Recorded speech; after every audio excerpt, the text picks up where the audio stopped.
Assalamualaikum warahmatullahi taala wabarakatuh. Alhamdulillah, kita bertemu sekali lagi dalam perbincangan saya mengenai pemikiran otak kanan. Dan untuk hari ini, seperti yang saya telah berjanji kepada tuan-tuan untuk bercakap mengenai seni bina. Pada video yang lepas saya ada bercakap mengenai seni bina. Jadi hari ini saya akan mengupas sedikit bagaimana seni bina rumah membantu untuk meningkatkan daya fikir anak-anak di rumah. Jadi sebenarnya rumahlah tempat pertama kita, iaitu sekolah pertama, iaitu ibu merupakan guru yang pertama di rumah. Setelah anak itu dilahirkan, maka banyak masa bersama ibu di rumah, maka ibulah berperanan untuk mendidik anak-anak, pembentukan mindanya apabila sampai umurnya masuk ke alam persekolahan. Jadi apa yang menarik saya nak bercakap untuk hari ini ialah sebelum kita bercakap mengenai setiap rumah kita ni, sebab sekarang ni kita berada dalam musim COVID-19 ini, hikmahnya cukup banyak supaya masing-masing kita dapat memperbaiki diri kita masing-masing bermula di rumah. Allah berfirman di dalam Quran, A'udzubillahi minasyaitonirrajim. Ya ayyuhallazina amanu qu anfusakum wa ahlikum nara. Wahai orang-orang beriman, jagalah diri kamu dan ahli keluargamu dari api neraka.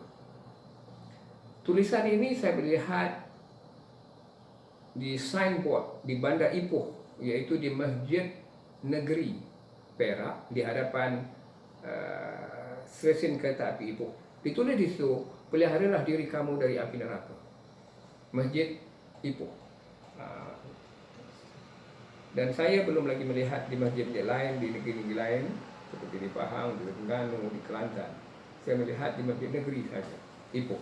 Tulisannya besar, depan masjid ditulis, peliharalah diri kamu dari api neraka, daripada ayat yang saya baca tadi.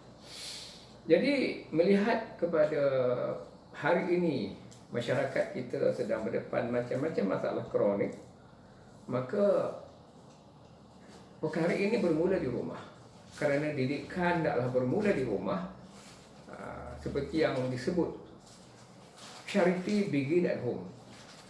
Ya, bermula di rumahlah, kemudian baru berkembang ke seluruh dunia. Maka timbullah universiti, mulalah universiti merancang fakulti alam bina. Ya, bagaimana melahirkan arkitek-arkitek untuk membina sebuah rumah yang selesa supaya dapat tinggal dalam keadaan yang selesa. Seperti mana Nabi bersabda, kalau kita nak melihat rumah yang bahagia, nak melihat sesuatu keluarga itu bahagia, pertama, rumah yang selesa. Yang kedua, kenderaan yang selesa. Dan ketiga, isteri yang solehah. Jadi kalau ada tiga perkara ini, maka bahagialah rumah itu. Jadi saya nak menyentuh tentang rumah dulu. Lepas ni kita akan terus kepada mungkin kenderaan yang selesa dan isteri yang solehah. Jadi sebelum saya meneruskan perbincangan ini, izinkan saya memaparkan beberapa maklumat-maklumat hasil daripada kajian yang saya kumpulkan, terutama untuk memulakan program Seni Bina ini. Pertama, saya kaitkan dengan sejarah Nabi Adam AS. Ini bukunya, Nabi Adam turun di India setelah dikeluarkan daripada syurga kerana memakan buah yang dilarang. Allah melarang Nabi Adam untuk menghampiri pokok, tapi akhirnya mereka makan buah di dalam syurga waktu itu dan dikeluarkan daripada syurga dan turun di India. Jadi Allah mewahyukan kepada Nabi Adam ikut buku cerita buku ini supaya pergi ke Mekah, dan daripada Mekah dia melakukan tawaf, akhirnya dia kembali ke India. Maka bermulalah kehidupannya kalau baca buku ini di India. wallahu alam, kita kena tengok lagi sumber-sumber lain.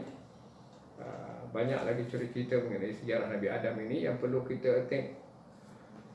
Jadi tempat pertemuan yang pertama tu ialah Nabi Adam, lepas tu bertemulah dengan Siti Hawa, iaitu titik pertemuan Nabi Adam dan Hawa di Jabal Rahmah.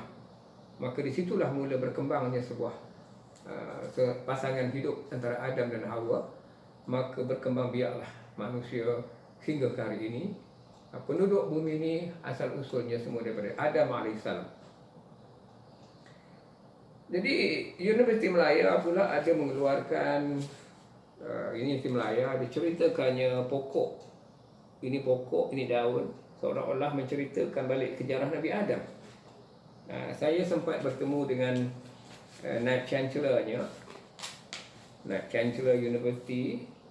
Saya bertemu di lembah pantai berhampir dengan Universiti Melaya, dan di lembah pantai itu juga saya dapat maklumat tentang daun ini daripada majalah In The Black, kerana Nabi Adam turun pada waktu malam dan Adam memakai daun syurga.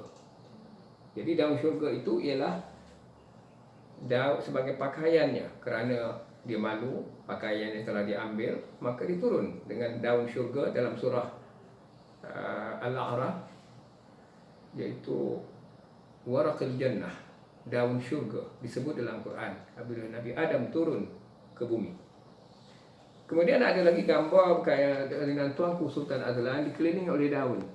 Jadi hari ini saya akan mengupas dari perspektif daun. Jadi saya nak menarik perhatian juga kepada orang Melayu ni. Kenapa orang Melayu pakaiannya ada samping? Samping. Kenapa Melayu saja yang ada samping pakaiannya? Di samping Melayu tu ada samping.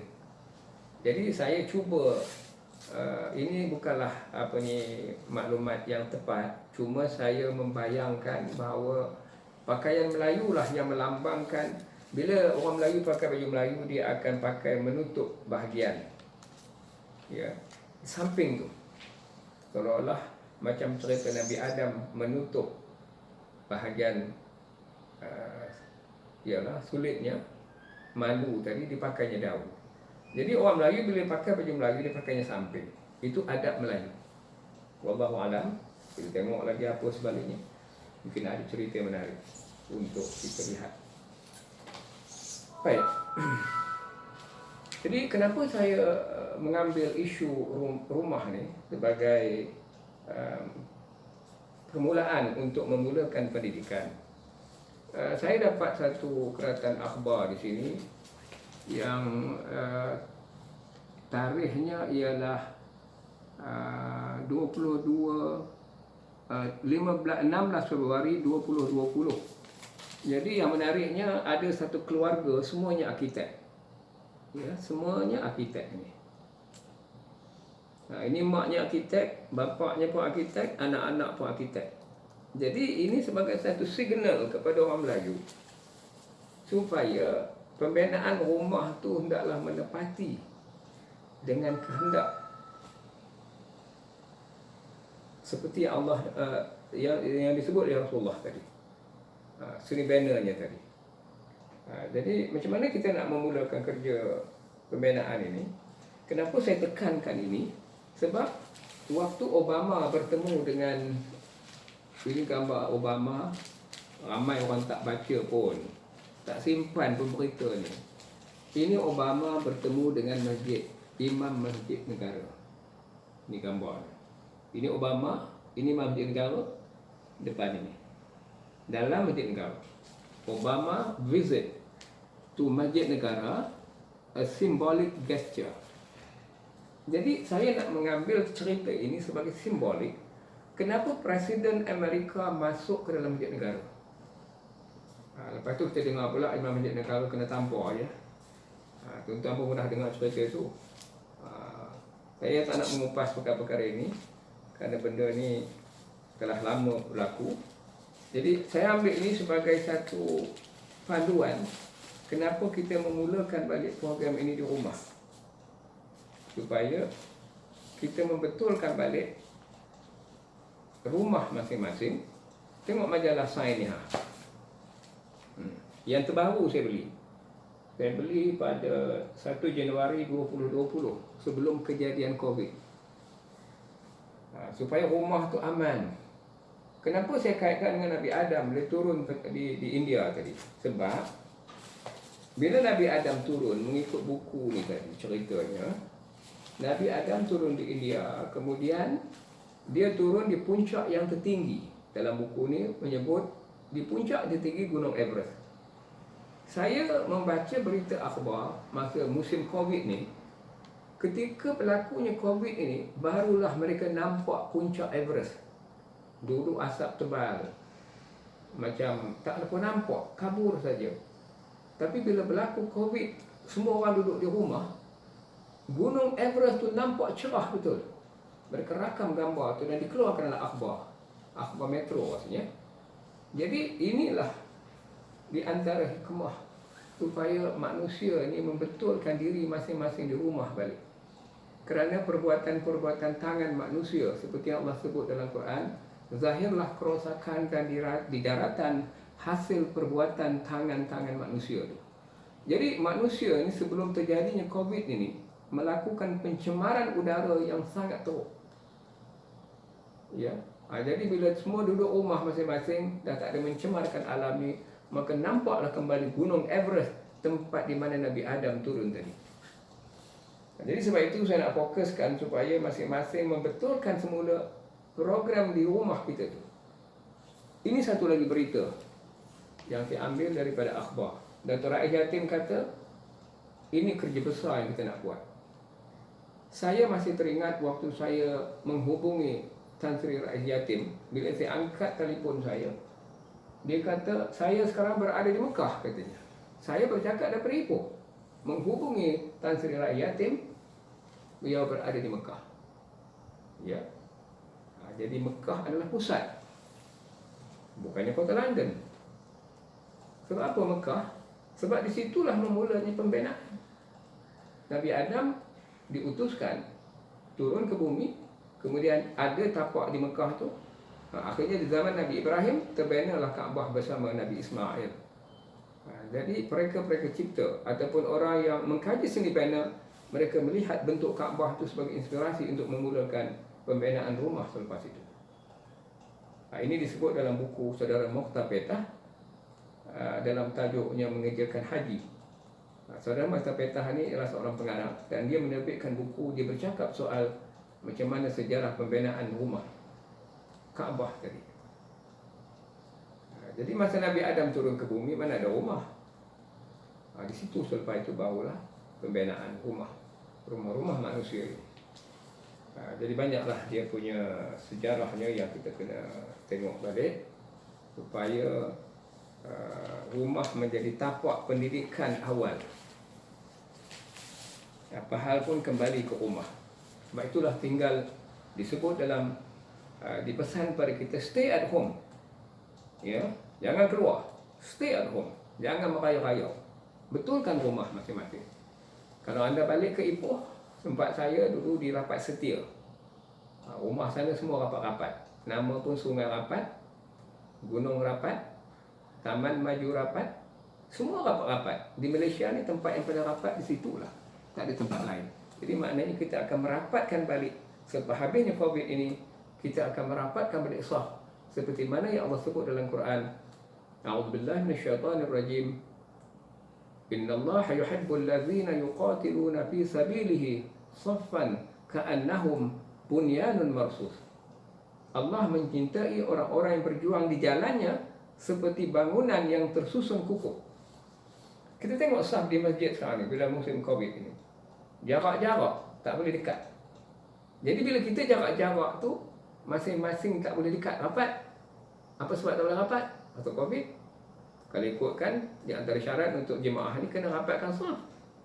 Tapi bila berlaku Covid, kena jarak-jarak. Jadi maknanya, setiap ahli jemaah kena membetulkan diri masing-masing bermula di rumah. Itu sebab suruh sembahyang di rumah. Jemaat pun tak ada.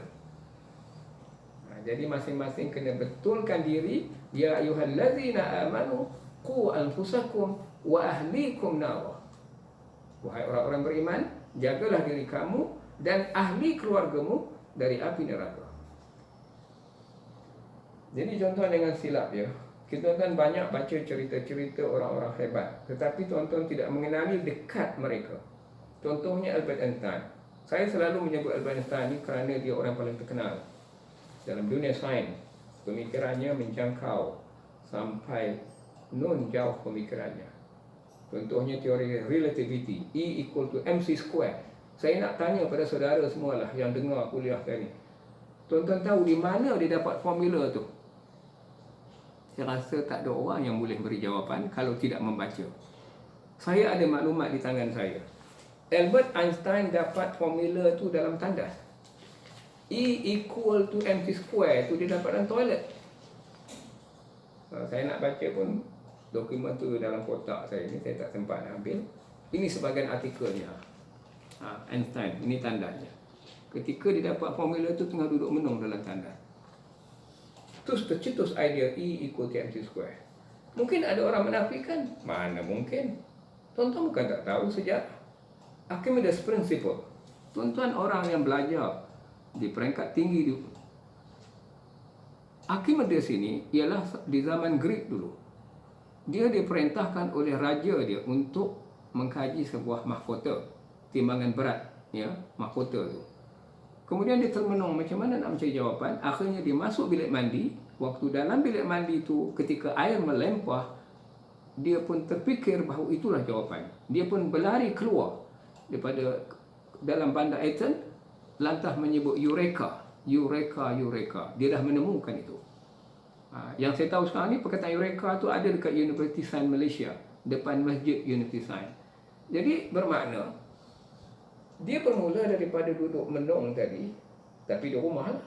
Jadi masing-masing kena membentuklah diri di rumah dulu. Itu sebab tu majalah New Scientist yang terbaru yang saya beli ni menyebut bagaimana nak memula kehidupan. Ni dalam ni dia sebut. Ya. Dia tulis dalam ni, tajuknya menarik. Kalau kita mau membaca tajuk ini, Easy Way to a Better You. Easy way to a better you. Daily life done better. Apa hal pun semua bermula di rumah. Jadi formula-formula besar dunia banyak ketika bermenung. Newton duduk bawah pokok apple di halaman rumah dia ketika berlaku wabak plague selama 2 tahun. Dia duduk termenung memikirkan, akhirnya jatuhlah sebiji apple. Di situlah bermulanya formula tarikan kuasa graviti tadi. Saya dah berbincang tajuk ni di fakulti-fakulti seni bina di Universiti Melaya, dan saya selalu menghadiri program-program seni bina. Di antaranya yang saya dapat signalnya ialah ketika saya melawat ke KL Central, tempat di mana di situlah bermulanya kereta api bergerak ke utara, ke KLIA dan sebagainya. Saya dapat satu kedai penuh dengan buku arkitek, dan saya rakamkan buku-buku mereka tu. Kerana saya nak memulakan program arkitek ni bermula di rumah. Masing-masing memulakan balik, membetulkan balik seni bina. Dan mungkin akan berlaku renovation selepas ini. Sebab itulah otak ini dia akan bermula di rumah dulu. Ya, otak kanan di rumah. Bermula di rumah dulu. Ya. Jadi oleh kerana masa yang saya bercakap ni pun tidak berapa tak lama, saya nak tengok apa kaitannya ini semua. Sebab salah satu kapal angkasa yang tidak dipakai lagi di Florida, gambarnya tu ada pada saya dulu, ditarik ke sebuah rumah, disimpan melalui kawasan perumahan. Seolah-olah menggambarkan satu signal rumah. Bermulalah kerja di rumah. Ni saya buat satu kuliah tentang roket di Kuantan. Ini gambar dalam Masjid Kuantan. Saya train pelajar-pelajar tentang angkasa lepas. Budak-budak kecil je saya train. Di belakangnya ada simbolik macam roket. Dalam masjid tu ada nama Muhammad di atas roket. Jadi rumah ni kembar dengan masjid. Ada satu artikel ditulis dalam sebuah majalah, rumah kembar masjid. Saya pernahlah dengar dulu, kalau salah tolong betulkan saya, jadikan rumah kamu seperti masjid. Nabi Muhammad pun membina Masjid Qubah yang pertama kerana nak mendidik para sahabat. Ya. Jadi kita plan betul-betul supaya, dan ada lagi satu berita yang menarik, iaitu kisah di mana kejayaan Mekah dan Rod. Saya nak kaitkan berita ni sebab berlaku di tempat saya. Mana buku otak tadi? Ni. Berlaku sendiri depan mata saya. Mengapa saya buat buku ni, Otak Kanan Melayu ni, dengan warna dua ni, ungu dengan hijau. Lepas saya dapat buku ni, saya jual buku ni. Dalam gambar ni ada bersama saya Tun Mahathir. Ini dengan Naib Chancellor Universiti Cambridge. Ini dengan Perdana Menteri New Zealand. Ini dengan Angkasawan Negara. Ini dengan Ketua Pengarah UNESCO Bangsa Bersatu. Ini dengan Korea. Ini dengan Menteri Jabatan Perdana Menteri. Ini kuliah saya dengan Politeknik tentang Brain Power. Saya dah sebut dalam sini banner dengan pensyarah-pensyarah Politeknik Sirajuddin di Perlis dan juga di Politeknik Engku Omar. Saya dah kuliahkan tempat ini. Saya menyebut tentang seni banner itu sebagai perkara penting dalam membentuk karakter anak-anak itu. Sebab itulah kita tekankan semula pendidikan bermula di rumah. Saya pernah menulis satu artikel, tajuknya homeschooling. Homeschooling ni sangat penting. Tapi ibu bapa sekarang ni, dia sibuk sangat. Saya pernah sampai ke Telekom Malaysia lah. Saya sebut Telekom sebab Telekom ni telekomunikasi. Telekomunikasi antara anak dan ibu. Saya pernah sampai ke Telekom Malaysia di lembah pantai tu. Sebab tu yang tertinggi COVID tu ialah di lembah pantai, di Selangor ni. Mungkin ada satu signal Allah nak tegur ini supaya telekomunikasi anak dengan ibu bapa tu yang terbaik. Sebab bila berlaku COVID, masing-masing kena tengok anak di rumah. Train anak tu betul-betul. Ya. Jadi nak memaksa orang ajar anak bukan senang. Saya kadang-kadang mengajar di pasar malam, kadang-kadang di gerai-gerai makan waktu malam. Saya jumpa dah kadang meja-meja yang tengok ada ibu bapa dengan anak. Bila saya kata nak buku matematik, orang tak ada. Masing-masing tak ada. Ya. Saya pergi Telekom pun begitu. Saya kata, kenapa tak nak beli buku saya? Anak saya masih kecil. Kemudian saya jawab pada staf-staf di situ, tuan-tuan, ini bangunan ni namanya bangunan rebung. Telekom tu bangunan rebung. Rebung tu ibarat mendidik anak tu biar ibarat rebung. Esok kalau jadi buluh, payah kata kata. Jadi saya jumpa pula. Saya ambil satu eksperimen daun jatuh depan bangunan tu. Waktu malam saya ambil.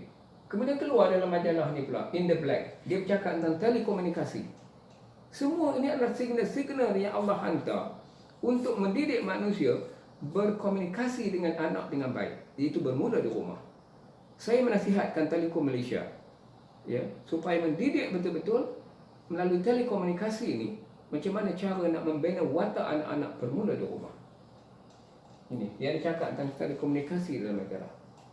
Ya, kenapa daun tu waktu gelap, waktu malam? Seperti saya cakap tadi, wa ma tasqutu min waraqatin illa ya'lamuha. Tidak selai daun pun jatuh tanpa pengetahuannya. Jadi benda-benda inilah yang saya nak kupas secara terperinci akan datang. InsyaAllah saya kupas lagi, saya kaitkan lagi. Saya kaitkan dengan berita ni tadi. Kenapa Mekah ni? Ini berita ni keluar bukan sengaja dikeluarkan, tetapi penuh dengan peristiwa-peristiwa yang saya ambil kisah tu di Mekah. Contohnya begini, ya. Banyak kumpulan maklumat-maklumat yang saya kumpul untuk saya kuliahkan. Baik, saya sebut dulu. Saya ambilkan keratan-keratan sebentar, ya. Di antaranya pertemuan saya dengan apa nama, saya ambil ini dulu. Waktu saya berada di satu surau, surau itu di Ipoh, di Sungai Rokam. Pada satu malam saya sedang duduk termenung depan surau itu. Tiba-tiba daun jatuh depan saya. Daun itu ditiup angin menuju kepada saya.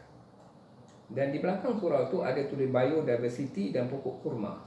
Pokok kurma ya, dalam satu telaga simen yang ditaruhnya tanah, kemudian ditanam pokok kurma, ditulis biodiversity. Jadi biodiversity itu ialah program macam mana nak mengkaji daun. Bila daun tu ditiup kepada saya pernah ambil daun tu, saya simpan. Kemudian saya perhatikan ada seorang budak masuk tandas. Waktu dia masuk tandas, pintunya terbuka sikit. Bila terbuka, dia pun buang air kecil. Waktu membasuh air kecil tadi, cara basuhannya tidak kena. Lepas dia buang air kecil, dicelupnya tangannya dalam bekas yang kecil itu, maka dia menyapu kemaluannya. Tangan yang kotor itu dimasuk dalam bekas yang baldi yang itu. Sedangkan baldi itu tidak cukup air 2 pelah. Maka apa hukum pada air itu? Tentulah mutanajis. Kalau orang kedua yang gunakan air itu, maka dia pergi semayang, mana semayang tidak sah. Jadi saya perhatikan betul budak tu. Maknanya cara dia beristinja tak kena. Lepas tu apa yang berlaku tuan-tuan? Saya balik ke rumah, saya pun buka TV. Saya menunggu apa yang berlaku di Kaabah dalam TV Hijrah. Waktu tawaf, ada orang baca Quran, tawaf Kaabah. Saya menunggu apa yang akan berlaku. Rupanya betul. Waktu dibacanya ayat wa ma tasqutu min waraqatin illa ya'lamuha, tidak selai daun pun jatuh. Saya teringat daun yang saya ambil di surau tadi. Warnanya warna hijau. Saya pun tengok buku saya. Oh, warna hijau. Kemudian bila pusingan tawaf itu bersambung, saya dengar lagi bacaan ayat Quran. Kisah Nabi Adam turun ke syurga pakai daun. Masya Allah. Dan kelompok orang yang pakai itu ialah warna ungu dalam masa tawaf tadi. Dan saya rakam, sempat saya rakam. Jadi sudah bergabung antara dua otak ini. Sumbernya daun tadi. Jadi apa maksud ini? Itulah yang saya nak katakan, otak Melayu perlu dihebatkan. Bermula di Kaabah. Ya, Kaabah lah tempat, bukan di kota London. Sebab Kaabah ni masa kita tawaf, orang yang tawaf di Kaabah akan menggunakan otak kanan. Ya, sebab dia anti clockwise. Nanti saya tunjukkan contoh. Baik, saya ambilkan whiteboard. Sebab itu kita kena faham konsep pemikiran bermula di Kaabah, bukan di kota London. Hari ni kiblat kita banyak ke kota London. Pada Mekah lah tempatnya. Ya. Maksudnya pusat bumi bukan di Greenwich Meridian, bukan di London, kosong darjah. Kita melihat London sebagai pusat ilmu. Itu situ dah silapnya. Sebab tu kita dijajah otak kita oleh British. Mereka dah plan awal supaya otak kita dijajah. Sekarang kita ambil contoh. Ini Kaabah. Ini Kaabah ya. Kaabah ni kalau dilukis dengan kiri, namanya otak kiri. Dia meniru semula. Orang yang melukis Kaabah dengan otak kanan, dia buat begini. Dia buat ini dulu. Dia bayangkan yang kedua. Imajinasi, dia bayangkan begitu. Ini akan jadi Kaabah. Lukislah. Inilah kerja seni. Seni bina. Ini orang yang tak ada seni. Ditiru semula. Faham ya? Jadi bila kita tawaf di Kaabah, ini batu Hajar Aswad. Sekarang orang tak boleh dekat batu Hajar Aswad, tak boleh cium pun. Kena jauh-jauh. Pasal Covid ni. Jadi, kalau dia mula di sini, tawaf, dia nak kena pusing lawan jam. Nampak? Anti-clockwise. Inilah tawaf. Pusing lawan jam.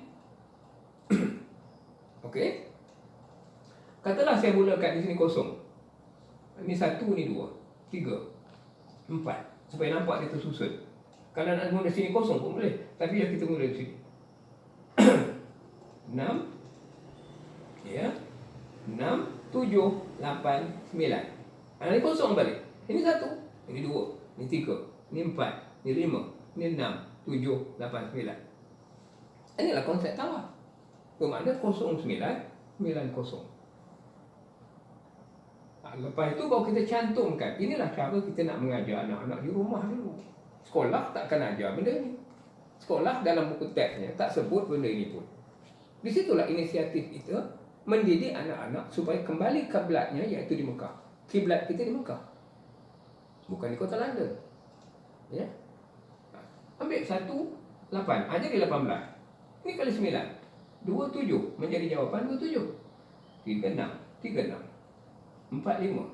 Ini 45. Ya, jadi bukankah ini 0, 18, 27, 36, 45 jawapan CP9 yang terbentuk daripada pemikiran otak kanan. Itulah namanya kreatif. 5 dengan 4. Ini 5, 4. 6 dengan 3. Seterusnya sampai habis. Apabila dah siap ini, fikirkan lagi bagaimana cara nak membentuk supaya CP9 tu di dalam bulatan. Maka kita ajarlah 9 kali 6. Kenapa dia 5 dengan 4? 9 kali 7. Kenapa jadi 63? Rupanya di sini bentuknya daripada nombor ini. Lukiskan 9 kali 6, 4. 9, 6. Lukiskan. 9 kali 6, 54. Semua korang je dah belajar tentang melukis. Bila melukis tu, kaitkan dengan arkitek. Seni benda. Okey. 9 kali 7, 6, 3. Ini 3 je. Ajar dia melukis. Kerana lukisan tu otak belah kanan. Logik otak kiri. Okey. 9 kali 5, 45. Ini 4 dengan 5. 9 kali 4, 36. Ini 3 dengan 6. Nampak? 9 kali 3, 27. 9 kali 2, 1 dengan 8. Inilah yang dikatakan web. Kita pernah dengar web. Website. Sesawang. Sesawang ni ialah, kalau ikutkan bahasanya sesawang, maknanya web ni diambil dari perkataan laba-laba. Labah-labah. Ya. Labah-labah buat sarang nampak. Anda jangan lupa dalam surah Al-Ankabut Allah menyebut selemah-lemah rumah tu sarang labah-labah. Cuba tengok surah Al-Ankabut. Maknanya selemah-lemah rumah tu ialah sarang labah-labah. Adalah kupasannya, adalah tafsiran dalam Quran tu, tengoklah. Tengoklah surah Al-Ankabut. Ayatnya menyentuh tentang selemah-lemah rumah itu ialah sarang labah-labah. Ini verbnya. Dan rupa sarang lebah, nampak? Tapi caranya tersusun. Kenapa lebah boleh buat sarang? Dia buat sarangnya tengok. 6 segi. Terbentuk 6. Nampak? Siapa yang mengajarnya? Kenapa dia buat sarang tu 6 segi? Tak pernah lebah buat 4 segi sarang. Ada sarang lebah apa itu? Sebab dalam Quran Allah sebut, kami wahyukan kepada lebah membuat sarang. Jadi dalam otaknya Allah dah setkan setiap lebah akan buat hexagon. Hexagon nampak? Ini semua hexagon. 6 segi sama aja. Lebah pun bukanlah pandai dalam bahasa kita. Lebah buat sarang. Kenapa anak kita tak tahu nak membentuk? Jadi ini kelemahan yang perlu kita fikirkan. Contoh, kalau kita nak mengajar anak kita daripada sarang lebah tadi. Kita ajar 6 kali 5 contoh. Buat 5 sempadan. 6. Pasal 6 ni semua sempadannya sama. Asalnya daripada sarang lebah tadi. So dia belajar melukis. Sebab lukisan tu nak menjurus kepada seni bina. Kalau nak jadi arkitek, lukisannya kena baik, matematiknya kena baik, baru boleh jadi arkitek. Kalau tidak, akan jadi pelukis-pelukis jalanan yang orang tak pandang pun. Kalau dia seorang arkitek, dia orang akan tabik dia, orang akan hormat dia supaya dia boleh membina sebuah rumah. Okey, tengok CP6. Pada 5 ni 6 kali. Maknanya kalau bahasa asalnya, saya dulu maktab perguruan mengajar matematik. 6 kali 5 tu maknanya 5 tambah 5 tambah 5, dia ajar konsep dulu. Jadi bila tambah 5 6 kali, maknanya bila tambah jadilah 30. Kena mengajar konsep. Sebab kami guru-guru Malaysia bila masuk maktab dilatih macam mana nak mengajar matematik. Saya maktab perguruan.